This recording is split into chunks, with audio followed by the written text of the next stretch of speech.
Gótico y vampiro. Aunque no de forma exclusiva, el vampiro aparece como un elemento esencial del llamado movimiento gótico. Si bien sus obras representativas en el arte surgen en el siglo XVIII y se extienden hasta nuestro tiempo, lo cierto es que ese calificativo se había usado para describir al arte pictórico, escultórico y arquitectónico que se dio desde los tiempos de las cruzadas y lo que parece ser la consolidación de los países europeos que antes fueron parte del Imperio Romano de Occidente. Esto es, los siglos XII y XIII. ¿Qué hallamos en este arte que justifique el uso de la palabra gótico unos 500 años después para dar cuenta de una serie de relatos literarios? Recientemente se remodeló la Catedral de Notre Dame, una de las primeras del tipo que nos interesa. Los resultados abrieron un debate, pues al parecer se le quitó la oscuridad con la que suele asociarse al gótico. El tema no es fácil, pues si algo destaca es la abundancia de tragaluces y vitrales que buscan dar paso a la luz en estas construcciones. Del mismo modo, no se sabe si los elementos monstruosos que acompañan, las gárgolas y grifos que aparecen en la pasta externa y los desagües son una manera de aludir a lo maligno o más bien entidades que defienden dichas construcciones contra el mal. Otro punto que podríamos traer es si los arcos apuntados u ojivales tengan una connotación sexual o su diseño obedezca a una mera utilidad en la construcción. Se sabe que una de las finalidades de las agujas y de este tipo de arcos era lograr una mayor altura, de forma que al entrar uno sintiera la grandiosidad de lo divino y lo pequeño de nuestros cuerpos. Otros puntos a destacar pudieran ser lo alargado de los mismos cuerpos que pueblan las pinturas de este periodo, así como la poca expresividad de sus gestos que los vuelve un tanto inhumanos. Curiosamente, los escenarios preferidos por los autores de ficciones con temática sexual y violenta del siglo XVIII habrán de ser los antiguos castillos, conventos o iglesias de los siglos de los que estamos hablando, es decir, del siglo XII, XIII de nuestra era. E inclusive se van a ambientar en esas fechas. Quizás sea uno de los motivos para llamar a estas ficciones góticas. Si bien estos espacios se asocian con lo oscuro y lo cerrado, también es cierto que a menudo aparecen elementos religiosos que triunfan sobre el mal y pudieran asociar el gótico con lo lumínico y lo divino. Podemos pensar en el castillo de Otranto, el monje de Lewis, la Carmila de Le Fanu, Clarimonda de Gautier, etc. Parece que cumplen esta observación.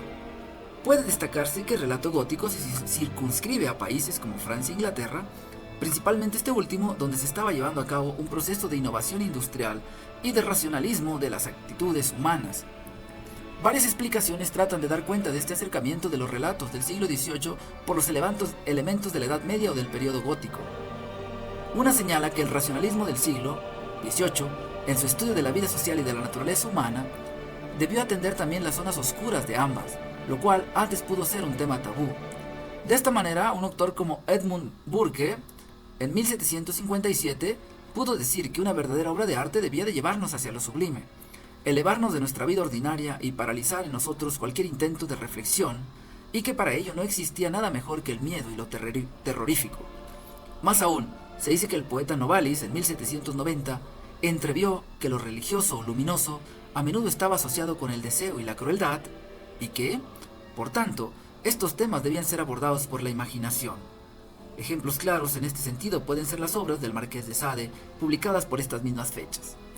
Al respecto, cabe señalar que lo que en un principio significó la palabra gótico era precisamente salvaje, bárbaro y todo aquello que se estaba alejando de las formas más perfeccionadas que se habían utilizado en el antiguo imperio romano. Ya sea por su protestantismo o porque se consideraba que este tipo de temas solo pudieran ocurrir en los tiempos del catolicismo, al que bien se podía ver con algo de nostalgia, o bien porque los nuevos públicos se sentían atraídos por este pasado que consideraban oscuro y un tanto salvaje, lo cierto es que tales son los escenarios y temas del relato gótico. Es en este punto donde podemos hablar del vampiro, de ese ente cuyo sello distintivo parece ser el gusto por la sangre, la oscuridad, los sueños y la inocencia. Su presencia se observa en los sectores populares del este de Europa, quienes protegen sus casas con ajos y otros productos contra este tipo de seres. Hijos de la luna llena se aparecen a la medianoche.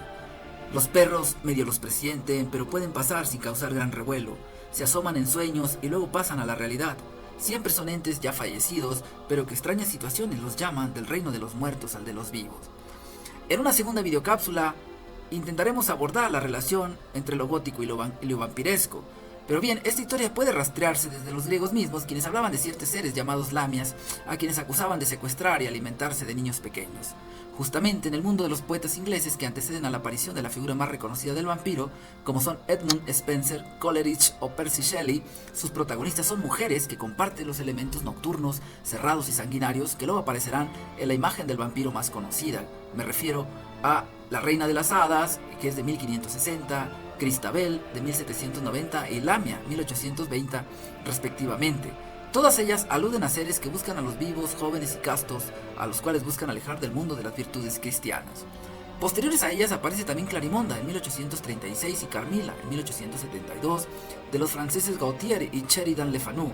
En ambas obras tenemos entidades femeninas venidas del pasado y que buscan perpetuar su vida a partir de la sangre de sus víctimas. En la primera, un joven sacerdote siente curiosidad por los temas sexuales. En la segunda, unas adolescentes que tienen a bien resguardar en sus alcobas a una joven que de pronto se aparece en la noche. Al parecer, de todos estos seres, el que más ha pasado a la historia es Drácula, que es de 1897, del inglés Bram Stoker, obra en la que se basa una película estrenada este año, Nosferatu. También aquí vemos aparecer a un ente que viene del pasado y desea la sangre y la compañía de un ser que pretende dedicarse a una vida de virtudes cristianas. Es en sueños como se insinúa lo vampírico, tal como puede verse en muchas de las obras aludidas aquí. Aparece con la luna llena y provoca el colapso de una normalidad que busca alejarse del mundo de las sombras, del sexo y de la violencia.